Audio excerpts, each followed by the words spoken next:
Hello everyone, Pantoufleee here today for a new video in which we're going to talk about the 7.4 update, because you may or may not know, but it's dropping tomorrow, and with it comes a huge tank destroyer buff, and especially on tier 7 and tier 8. Some of them are just going to receive a penetration buff, some others are getting a DPM buff, and as we have all those buffs running around, I thought it would be a good idea to do an overall video to overview that update, to see what is good, what is wrong, and how it's going to affect the current meta of the game. So if you're interested, feel free to watch, feel free to like, feel free to share, because we are going to jump one leap forward in order for us to discover what the 7.4 update has to offer, its pros and its cons. Before starting getting into the main subject, I think it would be important for us to remind ourselves why Wargaming is doing that.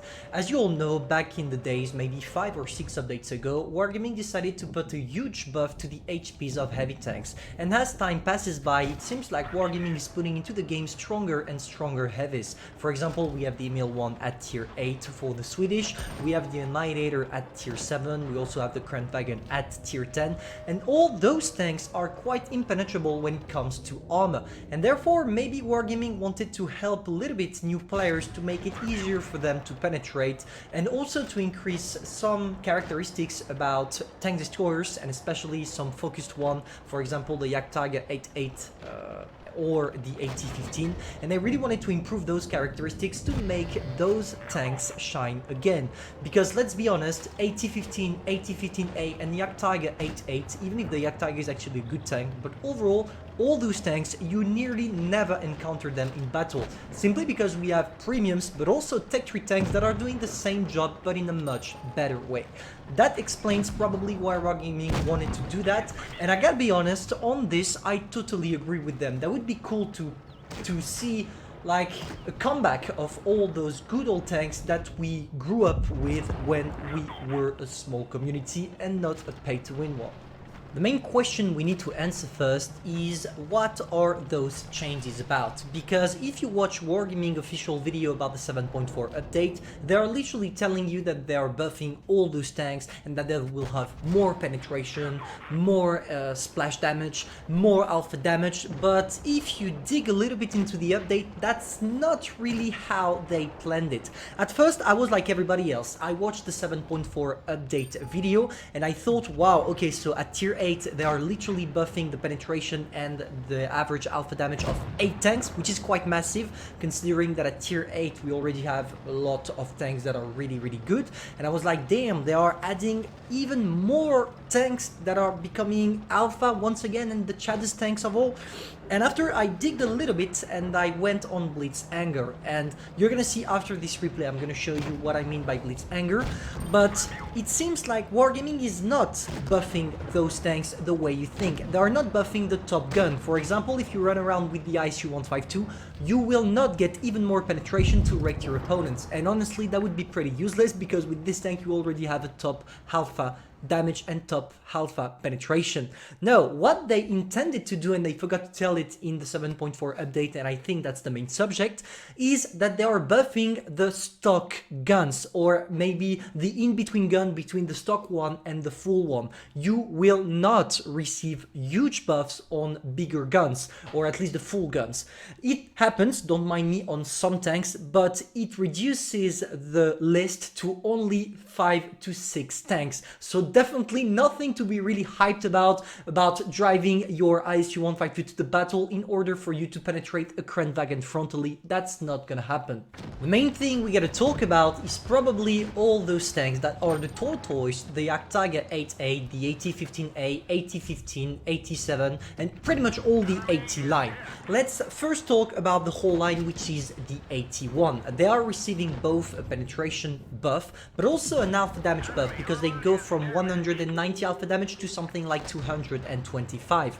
And if you expect that to make the tank shine again, it's not gonna happen. Yes, it's a huge buff, it's a massive one actually for this tank, but I don't think it's gonna change anything to the current meta, simply because the AT-15 is already known to be a tank that is extremely dependent on your teammates, because you don't have the mobility, so if you are getting circled, it's literally over for you, and to prevent that, you need to have a team that knows what they're doing, or that at least are protecting you. And let's be honest, it's Blitz. In Blitz, the team is in majority composed of people that don't have a clue what they are doing. So I'm not expecting the whole AT line buff to make a difference on the battlefield, but it's gonna make a difference for you as a player, simply because you are gonna be a little bit much more valuable when it comes to dealing damage. Before, back in the days, yes, the AT-15A was great because it was a great tank to be able to perma-track, not do damage, but perma-track, but now it's gonna combine both, being able to perma-track and therefore block the enemy tanks, and now block but also doing damage, which is a great thing because the AT-15 and AT-7 in general, the AT line is really underpowered when you compare it with new lines that are coming straight into the game, especially because of the lack of mobility. In my opinion, I think they should have buffed not necessarily the alpha damage or the penetration. I would have gone for the mobility, same as the one that happened with the T123. They increased like the total speed, the overall speed to 5, maybe 6 kilometers per hour, and it really made the T123 goes from a regular tank to a really great tank. And I think they could have done the same with the AT-15, but hey, I'm not a game developer, so it's not my job. I think the only threat about this update is the Jagdpanzer IV, simply because this tank is gonna go from 3.2k DPM to more than 3.7, which is gonna make it have an even better DPM than your average tier 10 tank. And it's a huge problem, let's be honest. Why is it a huge problem? Simply because just imagine Wargaming putting a tier 10, not even tier 10, I mean, that's like a tier 11 DPM, but on a tier 6. With the Jagdpanzer IV, if you use it with adrenaline and fully equipped, you are gonna reload in like 2.8 seconds. That's nearly the same reload time as an E25, but for 225 alpha damage. That is gonna climb to 250 with the 7.4 update. This tank is gonna become a nightmare, at least in the right hands, because even if it has one of the greatest DPMs of all time, do not forget that this tank, the Jagdpanzer IV, still is quite low in terms of armor.